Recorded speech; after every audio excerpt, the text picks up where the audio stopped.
Hello, my name is Marty Windle, SBL Guru, where we're talking to the legend of auditing and assurance, and that is Erin. She's teaching the most boring paper in the whole of ACCA. Is that true, Erin? Is AA the most boring paper in the whole of ACCA? I love it, but lots of people don't. So I do agree that it can be challenging. I don't want to say boring because you can make it interesting if you want to, but I'll go with you on that I'm one. sure your lectures are never boring, Erin, so I think you can make it interesting as a lecture. So just we've got a topic now we're going to talk about is the transition from the skills level to the professional level of ACCA. So obviously AA lies in the skills level. So Erin, can you just tell us about people making the transition? What should they expect moving to the professional level? And have you got any advice as to the sequence or order in which people should do their professional level papers? Yeah, I think, well, it definitely, you can see statistically challenges across the ACCA journey, and there's definitely some bottlenecks that happen in the process. And I think what you've got to be prepared for is a jump, because it's not like this is like a nice little steady, path that you've just got this small incline moving all the way up to fully qualified status. It's quite big steps in terms of things that you need to be aware of, and what the applied skills level is doing across all of those exams is teaching you some of the skills that you need to prepare you for the real world and for your career in accountancy, but it's also teaching you the skills that you're going to need to help develop to be ready for strategic professional at the end as well. So the more prepared you are at the applied skills stage, the better you do, then the less of a headache or less of a real challenge the strategic professional will be.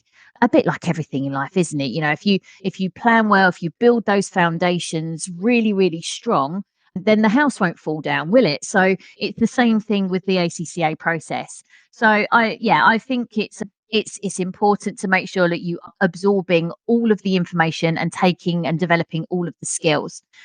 Progression in terms of which order the exams, I think there's always been this tradition, and I know a lot of students still refer to the applied skills exams in their number order, and so that F4 through to F9. Whereas the ACCA had moved away from those numbers a long, long time ago to try and encourage you to actually do them in the order that works best for you. But I would say, even though by all means go for whichever order you feel works best for you, depending on what you like, what you do in work, I would say that leaving audit and assurance towards the end is probably a sensible idea. And one of the reasons for that is that it is, completely, every now and then we get a few numbers, but there's not many. It is almost completely written or typed. So that's in itself different to all of the other exams. It's 2 sections instead of 3 sections, which all of the other applied skills exams are. And actually, I see it as a bit of a stepping stone into strategic professional, because it really draws in your ability for application skills. So can you apply what you know to any given scenario that the examiner wants to just chuck at you?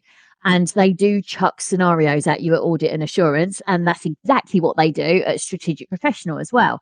So if you've already got a few exams under your belt at applied skills at the applied skills level, your confidence is growing and building. So then when you get to audit and assurance and you are now met with 70 marks to apply what you know to any given scenario, I think you're much better prepared. And as I said, then that drives you up to strategic professional. Do you agree? Yeah, I think the strategic professional is a lot of application. So to make that bridge is like very important to like get in the habit of doing it early, and audit assurance is a way to do that. The other sort of tip I would give people in terms of if you're doing SBL, for example, is you must do the ethics and professional skills module, the optional paper, the ethics and professional skills module. There's some like weird correlation that people who do the ethics and professional skills module have a higher pass rate on SBL than the people who do not do it. So before you do your professional exams, before you do SBL, make sure you do your ethics and professional skills module first, and it will massively help you in the SBL paper. I try and encourage, if they haven't done it at the point where they're kind of leaving me at audit and assurance, and if they are kind of leaving it towards the end, I tend to encourage them to do it before they start any strategic professional exam. Definitely. Because it's a nice point just to get that out of the way. And again, you're ticking another box and you're feeling much more prepared rather than putting it off. If you need help passing AA or SBL, please get in touch with myself or Erin. I'll put a link in the description of this podcast. Thank you very much.